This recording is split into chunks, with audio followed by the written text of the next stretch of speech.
Hello and welcome everyone to all of you joining us from different parts of the world. I see we've got Poland and Sweden as well. So welcome to the very first Brand Positioning Leaders Forum. I'm Eslyn and I'm part of the team at Brandr. In a moment, we will share with you more about the Brandr Index and the platform. But whether you are joining us today as a consultant, an agency leader, a marketer, thank you for making the time to be a part of our conversation today.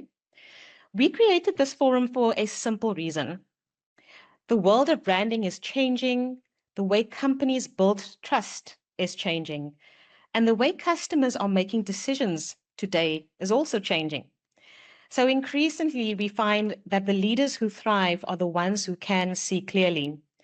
And as consultants and advisors, our role has never simply been to only create brands, but it is also to help organizations understand who they are, how they are perceived, and where they stand in the minds of customers, employees, investors, stakeholders, and what that then means for future growth. So, despite all of the advances in marketing technology, analytics, and customer data, the one question that remains that many organizations struggle to answer with confidence is how are we actually perceived? Not how do we hope to be perceived or how our brand guidelines describe us, but how truly people experience and interpret our brand in the world. And often the gap between those two realities can be significant. That gap influences trust, it influences preference, it influences customer acquisition, and it also influences loyalty. And ultimately, it influences commercial performance. So this is why we felt that now was the right time to bring together a community of branding and marketing leaders who are curious about where the industry is heading and what new approaches are emerging to help us serve our clients even more effectively. So our vision is to create an ongoing space for practitioners and advisors to explore the future of brand positioning, brand intelligence, and perception research together. A place where we can exchange our ideas and stay close to emerging developments and continue elevating the role that brand plays within organizations. So today's conversation is very much the beginning of that journey here together. And to help us kick things off, I'm delighted to introduce someone who has dedicated much of his career to understanding how brands create value, trust, and a competitive advantage. Dr. Fridrik Larsen is a professor of marketing and branding at the University of Iceland. He holds the distinction of being the first, and I think the only person in the world to earn a PhD specifically in energy branding. He is the author of several influential books on branding, including Energy Branding, Harnessing Consumer Power, Commodity Branding, and Sustainable Energy Branding, Helping to Save the Planet. He is also the founder of Charge, the world's first energy branding conference, and a globally recognized voice and speaker in this space. Dr. Larsen is the founder and CEO of Brandr Index, a unique research tool that assesses brand health. And today he'll be sharing his perspective on the future of branding, the importance of brand perception studies, and introducing the methodology and a platform behind Brandr. We ask that if you have any questions, please include it in the chat box and we will address it towards the end. Thank you. Fridrik, over to you. Thanks. Hello, all of you. Good to see you. Well, actually not see so much of you, but you are there, I know. It's a pleasure that, so many of you could join us on this webinar. I'm going to share my screen now and show you into what, what we're thinking over here. Hopefully you can all see my screen, and the basis of my talk is going to be, how do we measure the immeasurable and think about brand as a commercial system, effectively how it improves the bottom line. I'm going to spend about 30 minutes with you here on this today, and happy to answer any questions afterwards or see what you think about this. But here we go, and I won't be obviously being able to take questions as we go through this, but I've been introduced already. I'm going to skip this slide, But this first slide, I mean, this is Steve Forbes talking about a brand being the single most important investment you can make in your business, and then the part about the investment is the key theme here. It's not a cost center, although it's oftentimes viewed as such, and it does have a very clear effect on profitability. And again, that's not something that we always see, but part of why it's hard to understand those relationships and why it's not a cost but an investment is because it is hard to measure it. And many companies don't really understand its true worth, but when you give them a quantifiable way to measure it, then it's easier to comprehend its importance. So the world struggles to measure brand, this slide say, but we build a platform that fixes that basically. A platform, I say, but we've been building, this is not new for us. So the platform is new. I mean, it's just out this year, and we are just these days pushing out fantastic features on it. But we've been working now for 5 years for a lot of companies around. This is just some of them that have been using our platform as a methodology. So at the basis of the platform is a methodology of how we do things and why we measure things in the way we do.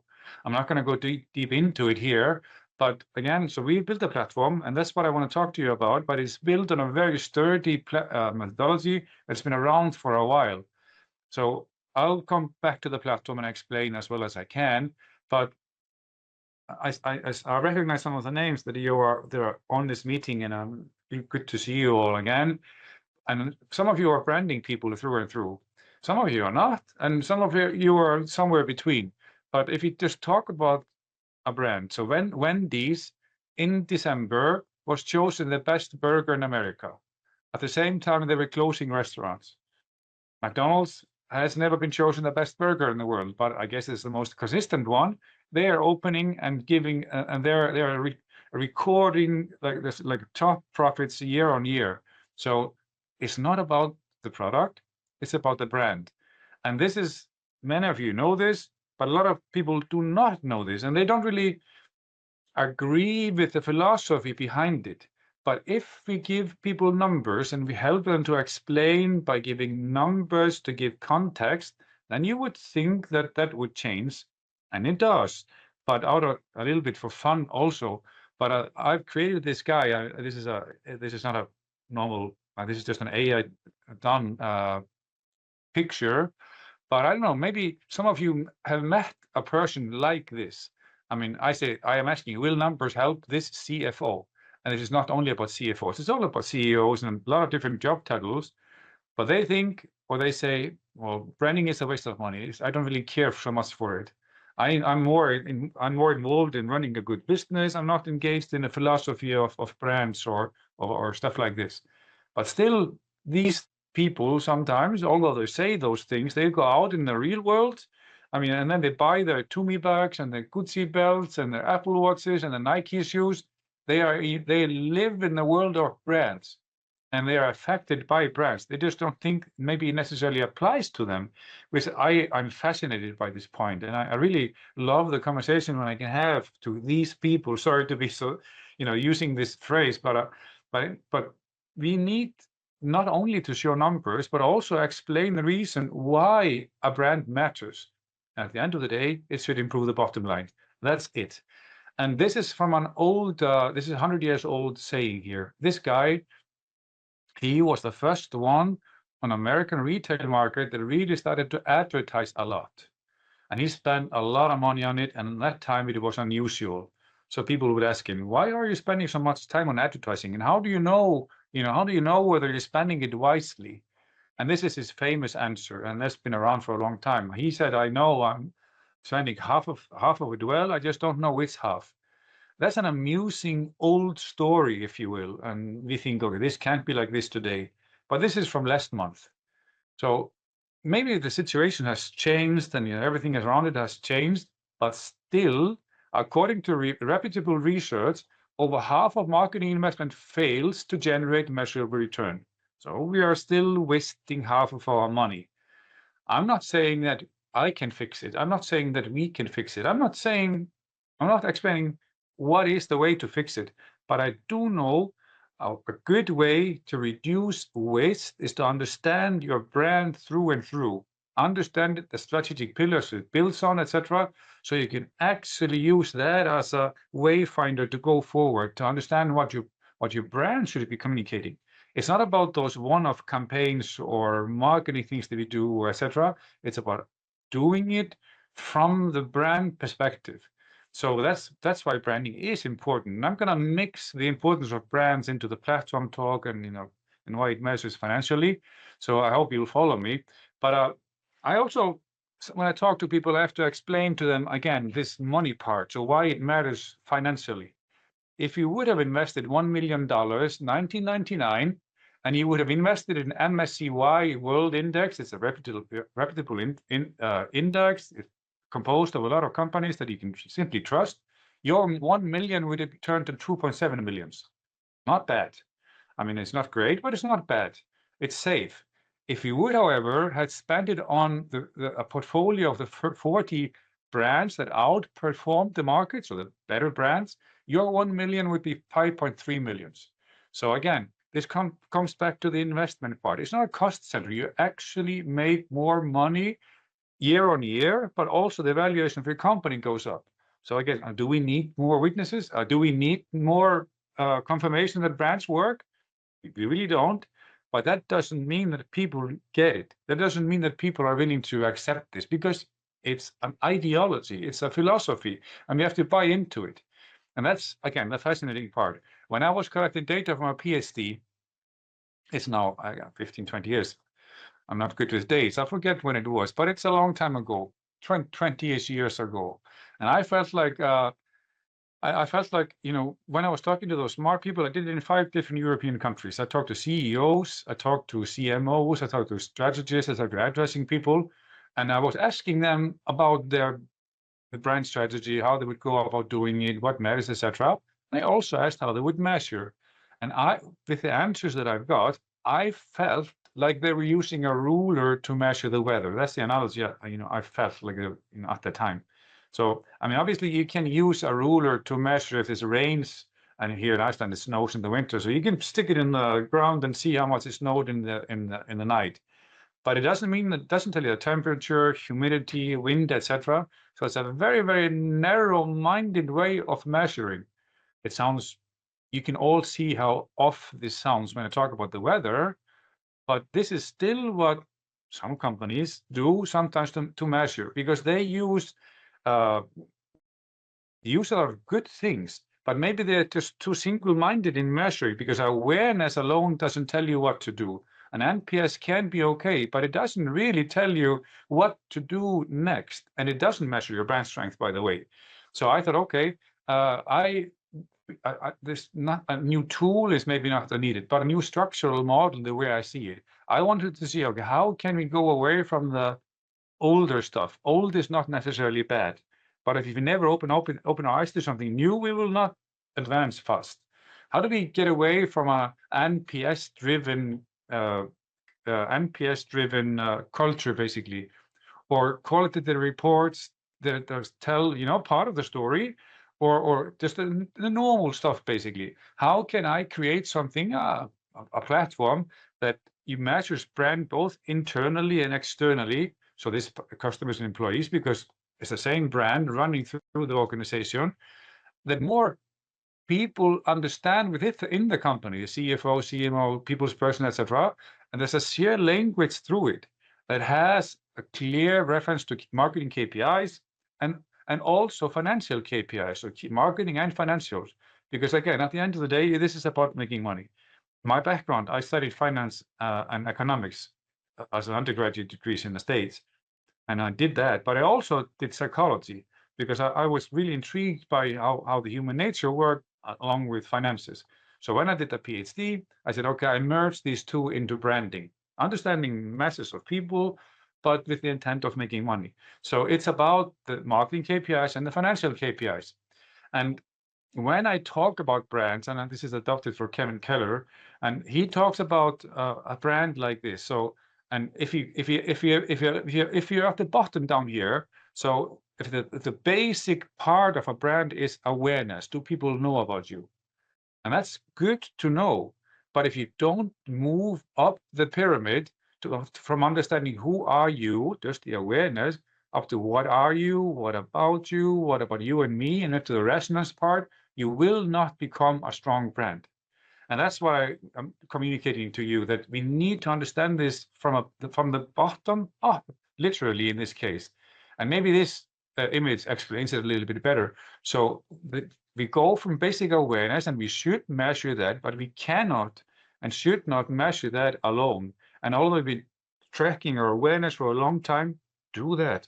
But just don't think of it as the only way you can move forward. Understand what you can add to it, because then you move up the pyramid to understand on one side the rationality of things, because brands are rational, the buyers of brands are rational, and they are also emotional. It's different how much emotion and rationality you put into, depending on what your company is, what your industry is, etc.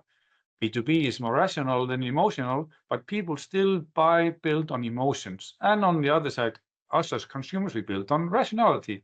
So we move from awareness up to a brand. For me, those are the key things. A brand is, the brand love. That's the thing that you add to a product or service that emotional or rational, that people understand and connect with, basically. That's what your brand is. So, okay. So it's important when we think about the brand part that we understand it from two perspectives. So two perspectives, one performance reality, basically, and that's the external part. So what are others saying about your brand?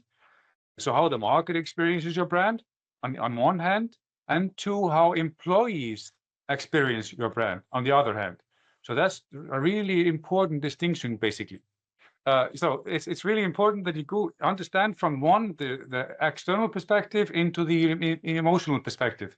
So and that's what the tool does, basically. How do you do this from both sides, basically? And that's what Brandr captures from both the inside out, from the customer's part and the employee's part. And those are two really important stakeholders.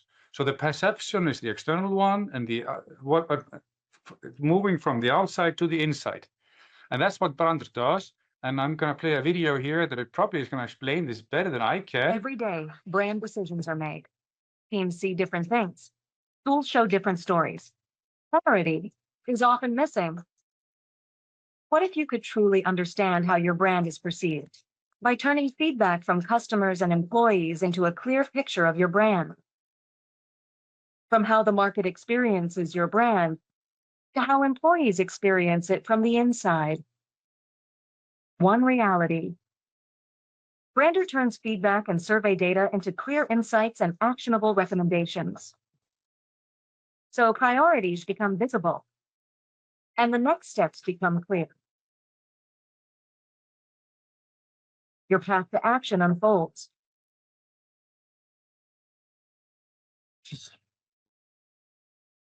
See what's holding your brand back. Know what to fix. Every day.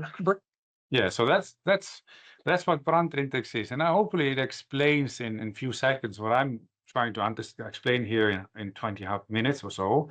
But I'm still going to talk about it a little bit more to you, because it's really important that we understand how do we capture those drivers that really help our brands to grow. How do we, in all honesty, understand what to measure and how to measure it? And how do we take those measurements into a system and a platform that helps us to take decisions? And that's the ultimate of it. So how do we take some raw signals, data points from here and there, customer surveys, scraping, and whatever is out there? We ask people what they think, because if you want to get into people's minds, the most effective way is simply to ask them. So this is based on a survey that asks the right questions, and we will explain a little bit later. But we also augment that with a lot of AI and social media scraping, etc. So how do you take those raw signals? How do you process them correctly and assign weights to the drivers that you're using, so you can actually have an output, prioritized output that help you to make decisions? That's the real thing. Nobody needs another tool. Nobody needs more data points. But what we need to do is to minimize that waste that I talked about in the beginning. So we will make better decisions, basically. And of course, we use a lot of AI to build both a platform and then to help us to make those, recommendations. But this slide is not about that. What we also have to understand is how do we create the brand to the AI brain, to the machine brain? We know how to talk to humans. We know how to segment them. We know which levers to move. We know what to say to create emotional, rational reactions. But how do we do this? How do we do the same thing for the AI brain? That's a tricky thing. I don't pretend that we know, because nobody really knows. It's moving so fast. But if we are in the brand building space, we have to understand this also. We also have to understand how fast things are moving in the way that AI is actually making purchase decisions for consumers. And that's a big move ahead from just using ChatGPT or Claude or whatever as a glorified search engine. So that's what we need to understand when we build a brand, basically. So just kind of wrapping things up a little bit and putting things into perspective. We must understand, take the brand strength and interpret it into a system. And it needs to be systemized. Otherwise, it can't be optimized, as I say there. We have to have a way of undertaking all those data points from all over the place and understand how we can create meaningful information out of that. And we further need to cut across those silos. And this is just one small chunk of text on a slide here, but this actually is an incredibly big point, because if you think about yourselves maybe, and you think now as I speak, try to think about your organizations. Is it siloed? I mean, big companies normally are. And how do the silos look? In terms of branding, there are two major silos. One is the external function, marketing, communication, branding, and one is the internal facing, internal silos, which is HR, human resource, etc. But the brand is the same brand. It's running across those. It doesn't care where it lives, in a customer's mind or employee's mind. It's the same brand. But sometimes we forget that. We treat brand as an external exercise only. That means we are increasing our marketing waste, the one I referred to in the beginning. We need to understand how we do this, and internally and externally. On the consultancy side, so we are consultants, but we are maybe making ourselves redundant. We want the platform to help you.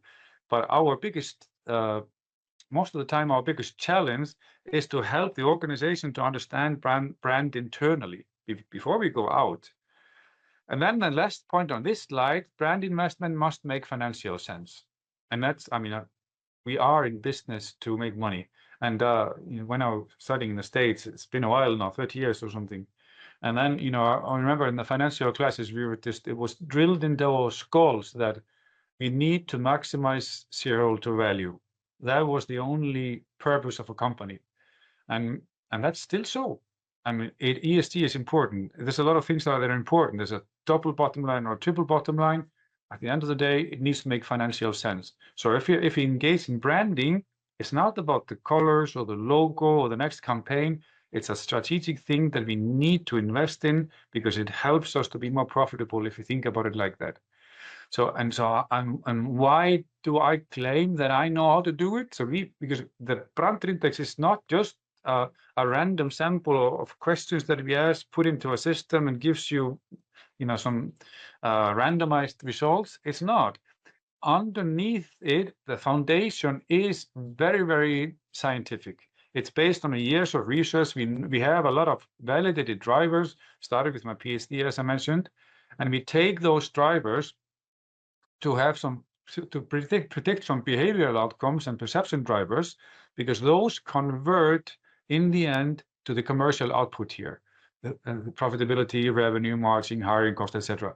Again, so of course, if all of this does not translate into financial impact, we didn't do our job right, basically.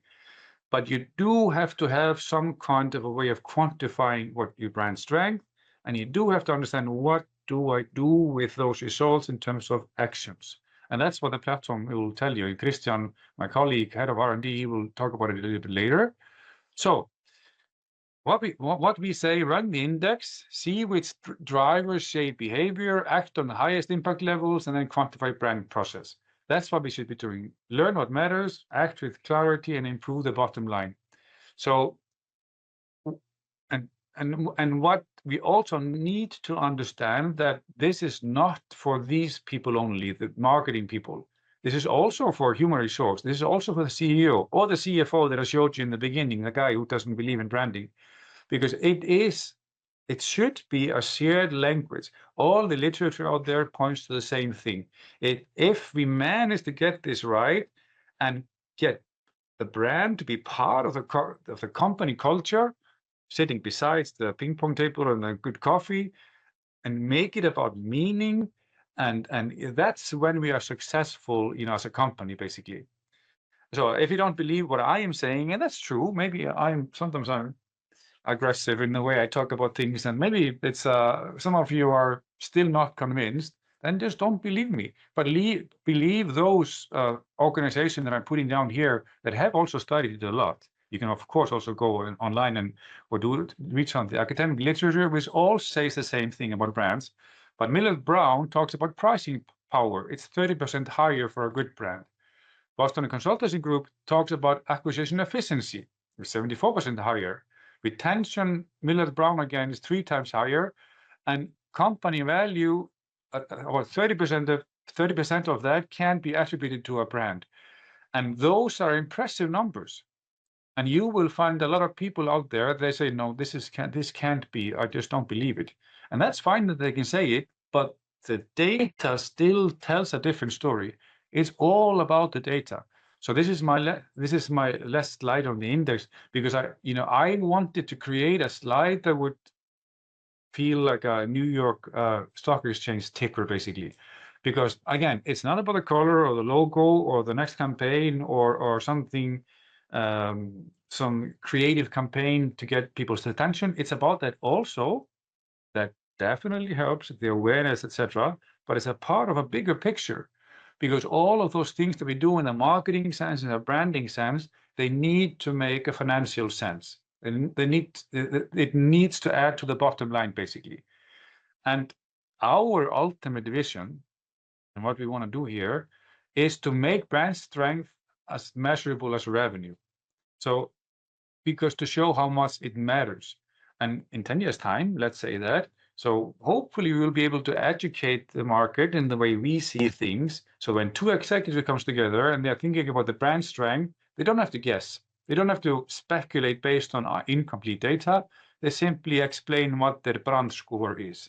And that's, if we manage to do that, then we've elevated branding and marketing in a sense also up to like Standard & Poor's and Moody's. So we elevated it, and even into the boardrooms, because that's where brands live. They live in the boardroom. They just don't live only in the marketing departments. So that's quite important to us. So measure it, manage it, and monetize it. That's my final slide to you today. That's how we get somewhere. Thank you, Fridrik. We're now going to pass on over to Kristjan, who will take us through a demo so that you can actually see this Brandr platform in play. So over to you, Kristjan. Yeah, thank you, Eslyn.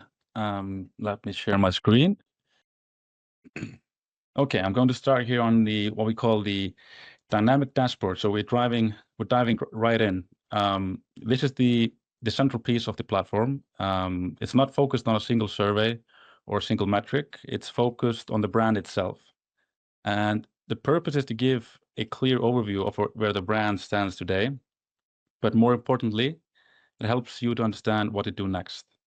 So instead of only showing data, the platform turns that data into recommendations and concrete actions you can take to strengthen the brand. And for this demo, we've created a fictional company called NerdTech. And that is it's an IT company, a classic IT services company serving multiple B2B stakeholders. And here at the top, we can immediately see a summary of the brand's position. The employer brand is performing 4 points above the benchmark, while the external perception is 3 points below the benchmark. So already we have a useful strategic signal. Internally, the brand seems to be in a relatively strong position, but externally there's more work to be done. And if you let me just focus on this part here, I know there's a lot to see in this dashboard, but let's focus on the recommendation. So, because in the end, that's what we want to highlight. And the first recommendation is turn experience into a more ownable market position. And if I click on that and open it up, we get more detail on what the system has identified. The key point is that experience does not seem to be the problem for Nordtech. Market respondents clearly recognize Nordtech as an experienced company. We can see that in the data, where experience score is very strong at 87. But when you look at uniqueness, the picture changes. Uniqueness is much lower at 52. Loyalty is also low at 35, and the recommendation score is negative.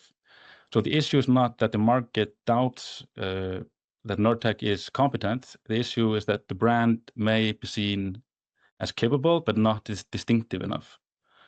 So for a broad B2B IT service provider, this creates a strategic risk. If the buyers see you as experienced but interchangeable, then experience alone may not be enough to create preference. So the system is pointing to a clear opportunity. Nordtech needs to make its experience more specific, more memorable, and more ownable. In other words, the brand needs a sharper proof-led position. It gives buyers a reason to choose it, and to remember it, and to recommend it. And you can see below the recommendation itself, there are signals that are supporting the conclusion. So basically the source of the recommendation. So strong experience, weaker uniqueness, low loyalty, and negative recommendation score. And below that, we can see a Kenobi follow-up. So Kenobi is our smart agent here in the system. And I can actually just show you where I've already, if I just move over here, where I've already asked it a question about Nordtech based on this recommendation. So I basically just ask, how can I turn experience into a more ownable market position? Because that was the actual recommendation we just looked at. And it gives us a lot of options. It gives a lot of ideas. And one of them, for example, here is owning specific category entry points, and turning employer brand strength outward is another one.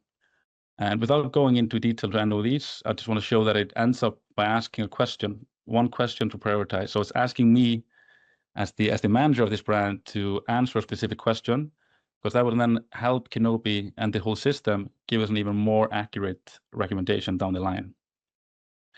And now at this point, you might be wondering, where does the platform get its data from? Like, what is it basing all of this on? So let's move into what we call the management side of the platform.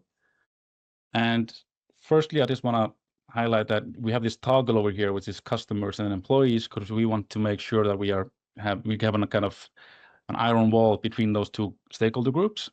So everything on the page changes once I switch these toggles, but let's focus on the customers. And here on the left side, we have 3 tabs. That's surveys, groups, and recipients. And let's start with groups.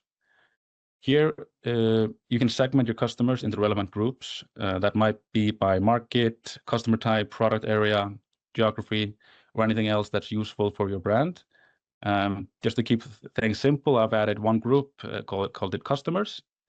And if we move over to recipients, you can see that I've also added one recipient. And I can easily add more manually here in this module, or I can import via external systems like CRM systems, or simply with a CSV or Excel file. That way I can upload recipients into our system. And if I move to the third tab, which is surveys, here you can see an overview of all the existing surveys that we have for this demo brand called Nordtech. And if I look at create surveys here, I can create 2 survey types on the customer side. So the external environment, that's the brand index and then its trackers. And for this demo, I'm going to focus on the index. So let's click on that, and that will open up a simple wizard that will take us through a step-by-step process for launching our first survey. And let me just jump over to the second section here, which is called the survey content. And without going into too much detail here and looking at every configuration, I just want to give a quick overview of what we can do. So we can select the languages in which the surveys should be presented. We can edit the introduction text. We can add the brand logo. We can review the fixed set of questions which Fridrik mentioned earlier. That's the Brandr methodology. And we can also add additional questions that we can create ourselves. And we can also do some customization of the demographic variables. But for this demo, I'll just leave it as it is, as default, and move over to the distribution step. We have 3 choices here. And the first one is the internal list. This is where we can send out to the contacts we've uploaded to the system. So as you saw before, I've only added 1 group, and it includes 1 recipient, so I can choose that. And below that, we have some configurations on the actual invite text and etc. And then we have the second option, which is the panel integrated one. I can purchase responses from a third-party panel directly through our platform. And this gives us access to consumers in over 150 countries, 130 countries, sorry. And the last one is the survey link. Here we can simply copy a link to the survey and we can share it anywhere we want. And lastly, it's the review and publish step, where we can see an overview of all the configurations we do, and then decide if we want to publish now or schedule it for later. And once we've launched our survey and we start to get the responses in, we can move to the report dashboards. So this is an example of a index dashboard, and again for NerdTech. And if we start here on the overview page, we can see the top line score, the single score, which we call the Brandr score. It's the strength of your brand's positioning. And that's derived from all of the 25 drivers that we have in the underlying model. And then we can benchmark it against the database that we have. And in this case, we're talking about an IT company. So that's why we have an IT average here below. And below that, we have the dimensions that make up the index. There are 4: differentiation, segmentation, perception, and social responsibility. And if I click on the information button here, I can see a little bit more about the methodology. So basically, this is a weighted average based on these 4 pillars, and these are the weights behind each pillar. And then if I go in further down, I can see which drivers are the most important in our model and how the brand is scoring based on those. I can also see the trajectory of the brand when I have historical data. We're doing a sentiment analysis here on top of mind question. And the question is, what's the first thing that comes to mind when you think about NerdTech? And it's creating what we call a word cloud, and you might all be familiar with. And we're also doing a sentiment analysis on them where the positive ones are green, red are neutral, or red are negative, and yellow are neutral. And then at the bottom where we have the key indicators. These are kind of our dependent variables in the system, all based on what you will be familiar with as the NPS methodology. So we're asking about recommendation, trust, and loyalty.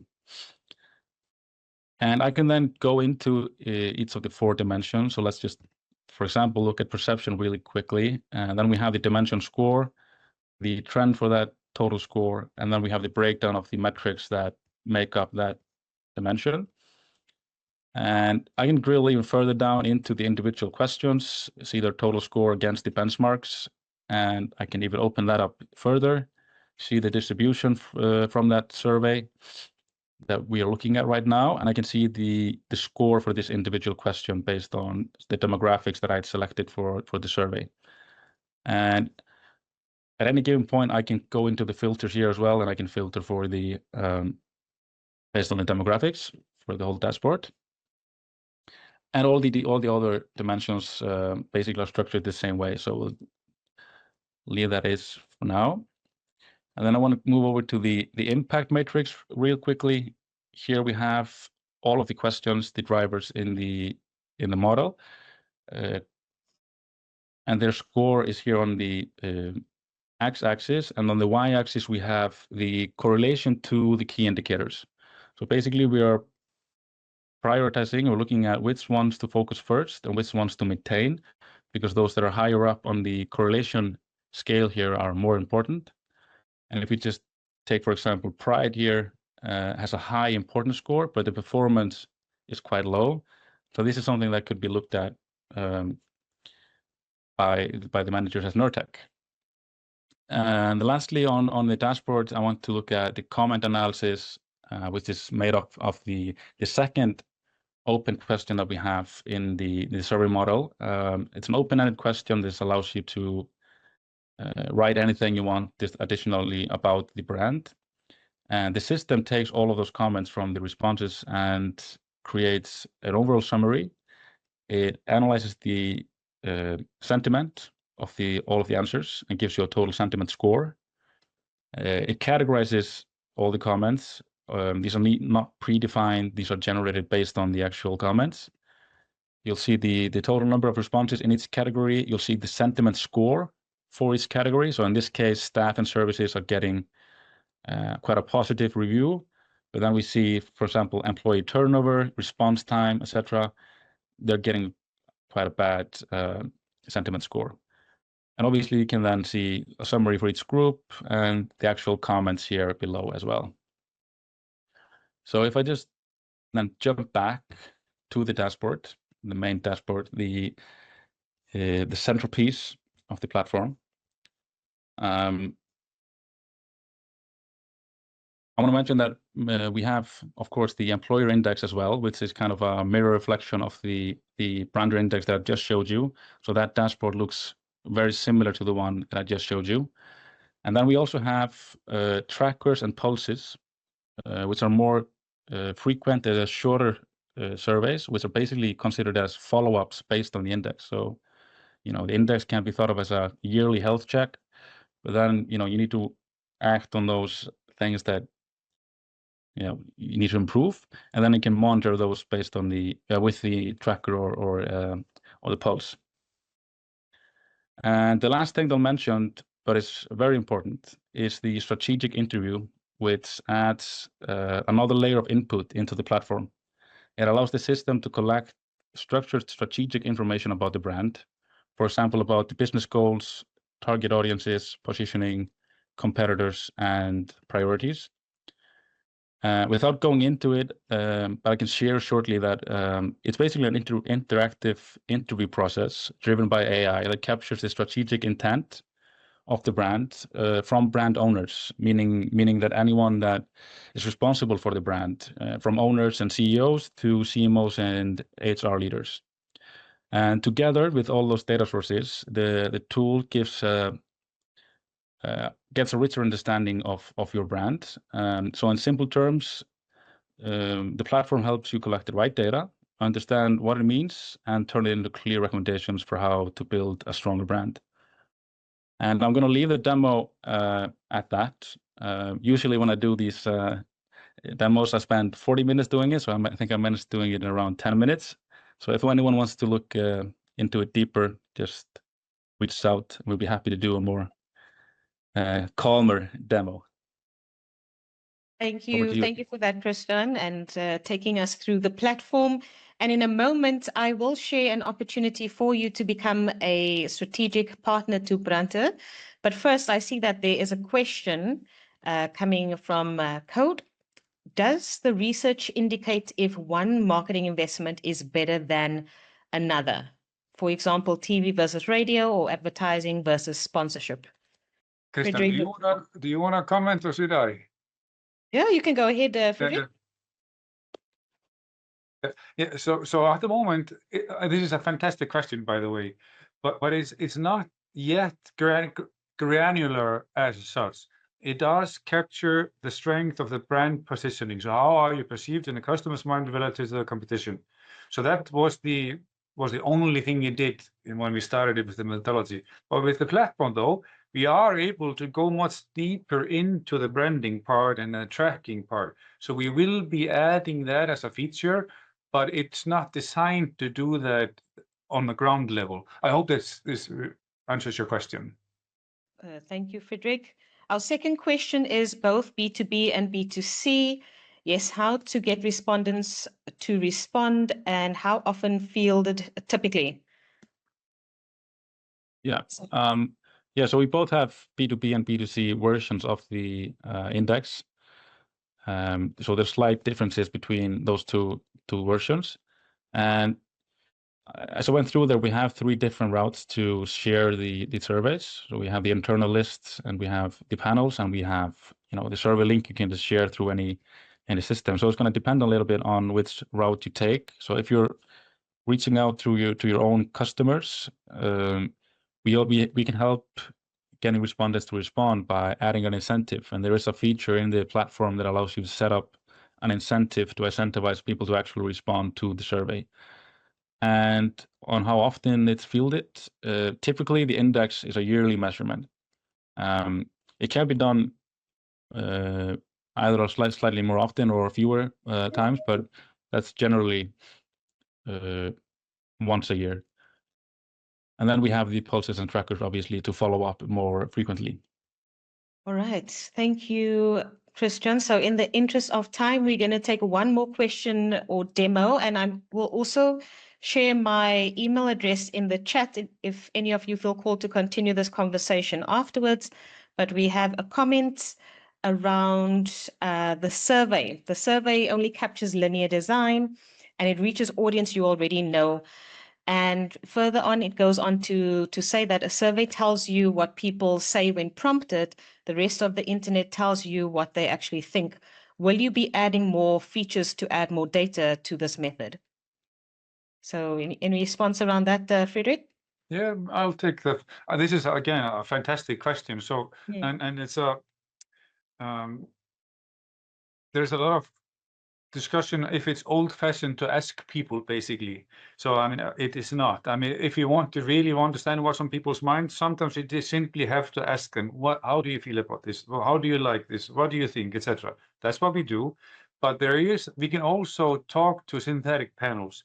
We can also do a lot of scraping. We can also do a lot of insights from online platforms where we will augment our own results, basically. So it's a great thing that you ask that, and I hope the audience can see this long and good question, and it's there in the chat. So we will be. So of course, as the AI part is progressing and as technology is progressing, so are we. We try to keep ahead of it, of course. So we are doing a lot of AI things at the moment, but we are still true to our model, which is if I do want to ask someone's opinion, it is still the safest bet to ask them directly. I mean, synthetic panels do a good job for a lot of companies, but they have to be of a certain size. So it's harder, for example, for the Nerd Tech, the company we were showing here. It would be very hard for a B2B company of this size to find information online in terms of scraping for it. And if I can add shortly, we actually are adding, and we have already added scraping. So we are augmenting the data already with data we can access by crawling it online. Yeah. All right. Thank you, Fridrik. Thank you, Kristjan. So for most of you in the room, you either brand consultants or you marketing agents. And so where you stand is that you probably already have the right relationships, you have the client trust. And what we have shown here today is a credible and a research-backed tool to bring brand perception into client conversations. And so we wanted to share with you our brand strategic partner program, and which we've actually built for independent consultants and also advisors and marketing agents. Those who want to bring brand intelligence into their offering without building the infrastructure yourselves. So we want to work with a small group of forward-thinking consultants, agencies, strategists, and advisors who see the value of bringing brand perception intelligence into their client work. So there are a number of benefits to becoming a Brandr strategic partner, is that you have an opportunity to create a new revenue stream, to add value to your insights, your recommendations, and your strategies that you propose to your clients. There's also an opportunity to differentiate your offering in the market and deliver strong strategic advice and guidance, and also to strengthen your client relationships. So if you are interested in becoming a partner and would like to continue this conversation, to set up a call with us, I have set my email address in the chat box, and please feel free to get in touch with us, and we'd be happy to explore and take this conversation further with you. So thank you everyone for attending. It's been great to have you here. And this is also a start of a branding and a marketing community. So we look forward to engage with you again. And thank you so much for your time. Thank you. That's it. Thank you. Bye-bye.